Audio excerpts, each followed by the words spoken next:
तो आज की जो हमारी स्टोरी है वो है reflection learning to enjoy reading, यानी कि सीखना कैसे कि रीडिंग को एंजॉय करते हुए सीखना।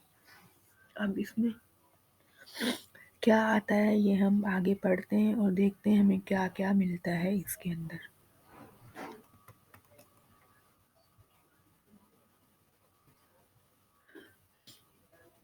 Do you remember the first time you read a novel? क्या तुम जानते हो कि वो कौन सा पहला वक्त था जब आपने नॉवेल पढ़ा?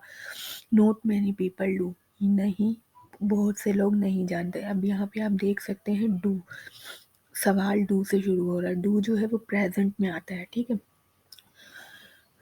प्रेजेंट इंडेफिनेट में डू का यूज़ किया जाता है। और याद रखिएगा, जब भी डू से सवाल स्टार्ट हो तो जवाब भी डू से ही देते हैं। जैसे do you remember the first time you read a novel, यानी वो ऐसा वक्त याद है जब तुमने पहली दफ़ा नॉवेल पढ़ा। अब क्या, नॉट मैनी पीपल डू यानी बहुत से लोग नहीं जानते, तो डू से हुआ है जवाब। However, for some the first step is taken hesitantly, यानी कुछ लोगों के लिए पहला जो स्टेप है वो लेना, इस टेकिन वो लेना हेजिडेंटली होता है, यानी मुश्किल का बाइस होता है, हिचकिचाहट वाला होता है, हिचकिचाने वाला होता है।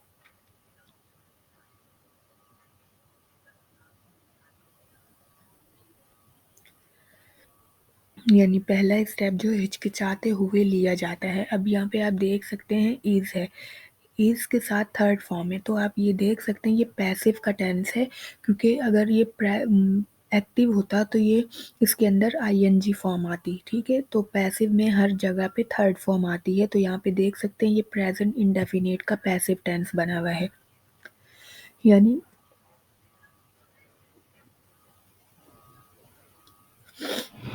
और इनका जो फर्स्ट स्टेप है वो क्या करता है, and it change the course of their life for ever. और इनका जो पहला स्टेप है जो ये हिचकिचाते हुए लेते हैं, ये पूरी इनकी ज़िंदगी को हमेशा के लिए ज़िंदगी को चेंज कर देता है। Judging the book by its cover, यानी बुक को जज करना उसके कवर से। यस शी एडमिटेड इट, यानी वो एडमिट करती है। शी जज, क्योंकि वो जज करती है। एनोड टाइटल, यानी एक अजीब से टाइटल के से। एन एंशियंट लुकिंग कवर, एक पुराना जो कवर दिख रहा होता है वो। And favour pages made it a perfect match for someone, और कुछ पेजेस जो कि परफेक्ट मैच बनाते हैं कुछ लोगों के लिए। Who had been force to read, जो अपने आप को मजबूर, जिनको मजबूर किया जाता है पढ़ने के लिए। अब यहाँ पे आप चीज़ देखें,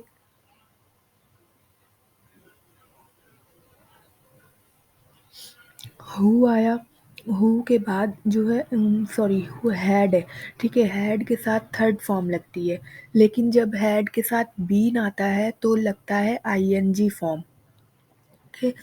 लेकिन यहाँ पे जब हैड है, हैड के साथ अगर बीन आता है तो आईएनजी फॉर्म लगती है, और यहाँ पे हैड के साथ बीन भी है और फोर्स की थर्ड फॉर्म भी है, ठीक है।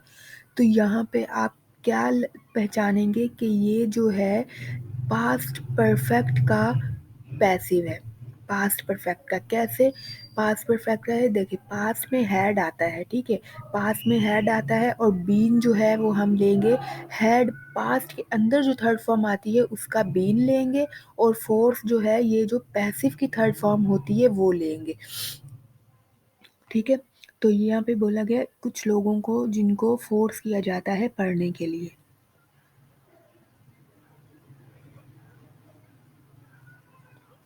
Isha wondered who decided the people needed to read book anyway. Isha जो है वो हैरान है कि कौन डिसाइड करता है कि पीपल, लोगों को जो है बुक पढ़ने की ज़रूरत है। Who sat down and thought, यानी कौन बैठता है और सोचता है।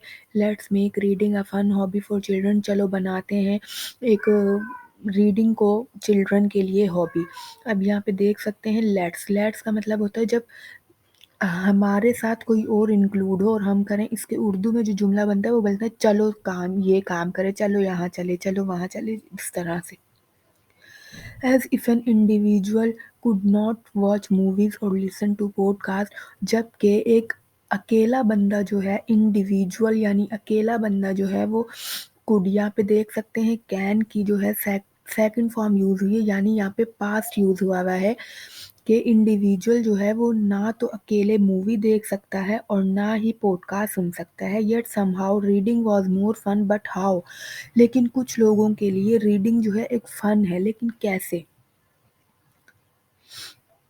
बुक्स वर ट्रबलसम बुक्स जो हैं वो बहुत परेशान कुन होती हैं एट लीस्ट फॉर ईशा जबकि ईशा के लिए तो ज़रूर है the word appear to be all over the pages यानी जो वर्ड हैं वो नज़र आते हैं पेजेस में हर दफ़ा even the thought of reading them gave her headache यानी कि जब यहाँ तक कि थॉट यानी सोच जो है किसकी सोच यानी रीडिंग की जो सोच है वो ईशा के सर में दर्द कर देती है बट शी ट्राइड एनीवे लेकिन वो कोशिश करती है एंड सरप्राइजिंगली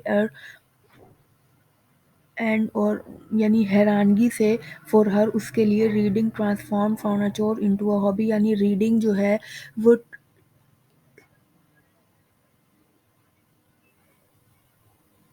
ट्रांसफ़र हो गई है यानी एक घर के काम से एक हॉबी के अंदर यानी it was elevated to the level of a habit और ये ऊपर की तरफ जा चुकी है हैबिट पर यानी आदत पर that she herself did not even realise she was avoiding ये लेकिन इसको ये खुद भी नहीं पता जो वो अवॉइड कर रही थी what was the secret to this लेकिन इसका सीक्रेट क्या है mandatory mystery Isha did you read 5 pages of the book today क्या तुमने 5 पेज बुक के पढ़े हैं अब यहाँ पे आप देख सकते हैं कि यहाँ पे जो यूज़ हुआ है डिड यूज़ हुआ है ठीक है यहाँ पे डिड यूज़ हुआ है यानी ये पास्ट का टेंस है हर मदर क्वेश्चन यानी उसकी अम्मी ने सवाल किया रीडिंग अगेन दोबारा से reading her mother like to continuously remind her to read at least 2 pages of any book that she like यानी उसकी अम्मी को पसंद था कि अब यहाँ पे देख सकते हैं लाइक की सेकंड फॉर्म आ रही है लाइक यानी कि पास्ट यूज हो रहा है her mother like to continuously remind her यानी उसकी अम्मी को पसंद था कि वो बार बार उसको याद दिलाए कि वो रीड करे दो यहाँ तक कि 2 पेजेस ही पढ़ ले किसी भी बुक के जो वो पसंद करती है the problem was that problem जो थी वो ये थी she did not like any book उसको कोई भी बुक पसंद नहीं थी her mother brought book written by Roald Dahl यानी उसकी अम्मी जो है उसके लिए बुक लाई थी जो कि रोल्ड डेल ने लिखी थी जे के रोलिंग ने लिखी थी चार्ल्स डिकेंस ने लिखी थी एंड सो मैनी ऑथर्स और दूसरे भी ऑथर्स थे इसमें हाउएवर शीला Isha absolutely could not make sense यानी ईशा जो है वो कोई सेंस नहीं बना पा रही थी कि उसकी अम्मी उसको क्यों what her mother was trying to do यानी उसकी अम्मी क्यों कहती है कि उसको कोशिश करती है कि वो रीडिंग करवाए इफ़ मम लाइक रीडिंग सो मच अगर अम्मी को इतना पसंद है रीडिंग करना she should read herself तो वो खुद पढ़नी चाहिए why force a poor child क्यों एक गरीब बच्चे को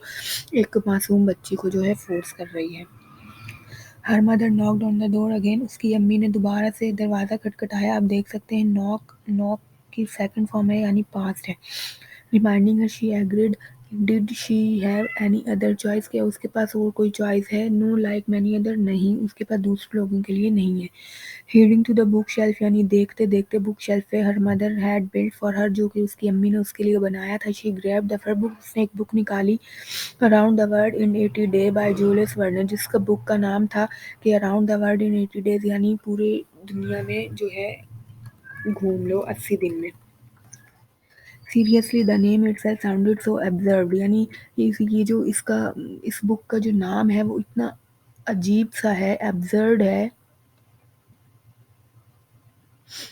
यानी अब्सर्ड का मतलब होता है वाइडली अनरीजनेबल इलॉजिकल है यानी इसका जो नाम है वो इलॉजिकल है इलॉजिकल कैसे एब्सर्ड का मतलब है इलॉजिकल यानी कुछ सेंस ही नहीं बनता कि 80 दिन में कौन कितनी जो है दुनिया घूम सकता है how could someone travel the entire world in just कैसे कोई जो है पूरी दुनिया जो है 80 दिन में घूम सकता है did they have not to tour the place क्या उन्होंने कोई प्लेस टूर नहीं किया और did they just land in one country tour या फिर वो एक कंट्री से दूसरे कंट्री में गए हैं लैंड करते हुए। What was the point of travelling like that, कि क्या मतलब बनता है ट्रैवलिंग का इस तरह। But it had comparatively fewer pages wait, लेकिन उसने थोड़ा-सा पढ़ा और कुछ पेजेस पे वेट किया, फिर देखा let's get done with the reading task, और उसने जो है अपना रीडिंग टास्क मुकम्मल किया। शी थॉट नॉनचेंटली, उसने सोचा, यानी रिलैक्स्ड मैनर में उसने सोचा, नॉनचेलेंटली होता है relaxed manner. The urge to put the book, यानी जो ईग the urge to put the book,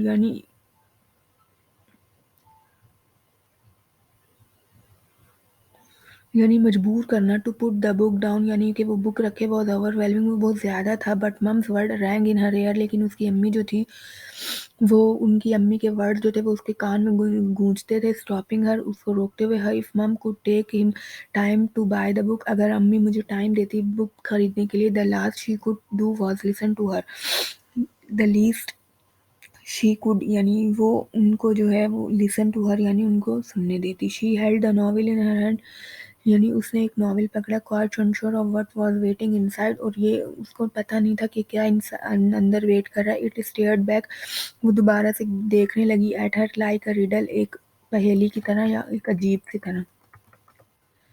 the afternoon, the word disappeared, यानी आफ्टरनून हो गया और दुनिया डिसअपियर, गायब हो गया। Unwillingly Isha open page one, Isha ने जैसे ही एक पेज खोला, they return to page two onward, यानी वो एक पेज से दूसरे पेज और फिर उससे ज़्यादा पेज पे गुजरती गई। इट वॉज सरप्राइजिंगली इंटरेस्टिंग, और वो अचानक से इंटरेस्टिंग थी। The clock kept running, clock जो थी वो चलती गई। शी रीड एंड रीड, वो पढ़ती गई। एंड 2 आवर फ्लू, और 2 घंटे गुजर गए बाय जस्ट लाइक दैट, और ऐसे ही गुजर गए। Her first book presented a quiet revolution, उसकी पहली बुक ने एक थोड़ी क्वाइट रेवोल्यूशन प्रेजेंट किया। न्यू पर्सपेक्टिव, जिसमें न्यू पर्सपेक्टिव था, न्यू फ्रंट थे, and lot of creative imagination थी। Watching time unfold from another character perspective, यानी अनफोल्ड अनदर पर्सपेक्टिव था, knowing what was going in on in their mind, यानी कि उसके माइंड में क्या चल रहा है, and understanding their thought process, और ये समझते हुए उसका thought process was something entirely new for her, और उसके लिए बहुत मुख्तलिफ था। Oh no, look behind you, देखो अपने पीछे, she screamed her jean pass part out, नहीं वो चीखी। That day she learn that any individual is capable, यानी उस दिन उसने सीखा कि हर इंडिविजुअल जो है वो इस काबिल है कि वो इस capable of feeling irritation if a character act foolishly, यानी वो इस काबिल है कि वो इरिटेशन फील करे अगर करेक्टर जो है वो अजीब सा बिहेव कर रहा है। Now that she was enjoying the book, और वो अब बुक एंजॉय कर रही थी। Reading had suddenly transform into an enriching experience, यानी रीडिंग जो है वो अचानक से एक चेंज हो गई, किसमें, एक एक्सपीरियंस में। She could not let go, और वो छोड़ नहीं सकी। शी केप्ट रीडिंग, और वो पढ़ती गई स्लोली पेज बाय पेज, यानी आहिस्ता आहिस्ता पेज से पेज, वर्ड से word. For hundreds of reader, यानी थाउजेंड्स ऑफ रीडर के लिए, their first novel is exactly like that, उनके पहला जो नॉवल होता है वो इसी तरह से होता है। I silent turning point, it silent turning point, the book itself is not magical, यानी बुक जो है वो खुद मैजिक नहीं होती, बट समथिंग अनएक्सपेक्टेड हैपन, लेकिन कुछ अनोखा हो जाता है। यू गेट पुल्ड इन, यानी आपको उसके अंदर जाना पड़ेगा, सिटिंग स्टिल, और बैठना पड़ेगा, पेइंग अटेंशन, अटेंशन देनी पड़ेगी, एंड केयरिंग अबाउट पीपल, और उन पीपल के बारे में सोचना पड़ेगा who do not even exist, जो कि एग्जिस्ट ही नहीं करते, बिकम्स मैजिक इन इटसेल्फ, ताकि बुक में आप लोग मैजिक देख सकें। तो ये थी आज की स्टोरी, इसमें उम्मीद है अच्छी लगी होगी और वोकैबलरी नज़र आई होंगी। तो इस तरह से आप ये देख सकते हैं, ये जो पास्ट स्टोरीज़ हैं इनमें ज़्यादातर पास्ट टेंस ही यूज़ होते हैं। जब आप ये स्टोरीज़ पढ़ना शुरू करेंगे तो आप लोग को समझ आएगी कि कैसे स्टोरीज़ पढ़ते हैं और वोकैबलरी कैसे देखते हैं। तो आज की स्टोरी ये थी, तो उम्मीद है आपको अच्छी लगी होगी।